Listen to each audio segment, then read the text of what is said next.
Okay, I am an advocate from Azerbaijan. Can I get the SQE2 exemption?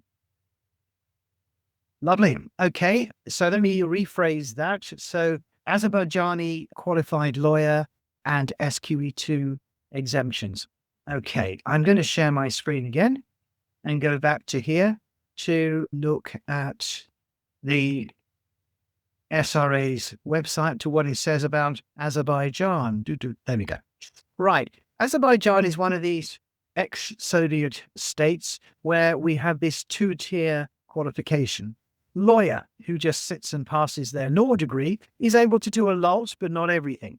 So a lawyer, here we go, that's the requirement, what you need to do. Advocate, you have to do a lot less. So in Azerbaijan, you take a further exam to become an advocate, which then gives you the full practice rights, equivalent to what a solicitor would have in England.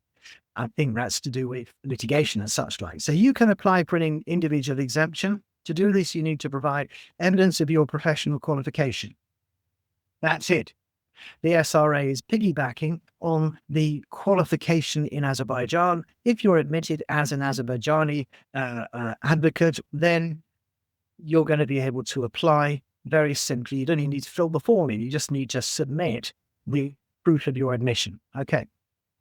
If you are just a lawyer, sorry to use the word just there, but hey, to do this, you will need to provide evidence of your professional qualification, degree, etc. A reference letter showing that you have at least 24 months legal work experience post the qualification as a lawyer. So we talked about the reference letter that needs to meet the requirements of the SRA, which again, you can look up here in that guidance note. Okay. Proof of your referee's qualification, admission certificate, etc.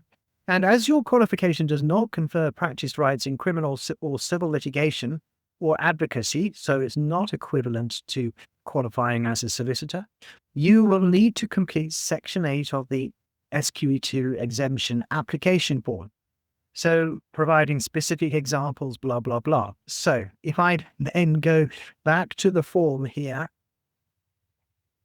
so you're going to be completing sections 1, 2, 3, 4B, 7, which is post-qualification 2 years here, this bit here, and section 8, where you're going to have to provide evidence, description and evidence, as in redacted documents, redacting for confidentiality, of course, which show how you've met these requirements in here. And this dossier of evidence will need to be seen and seen by your referee or referees and cross-reference in the letter of reference. Okay.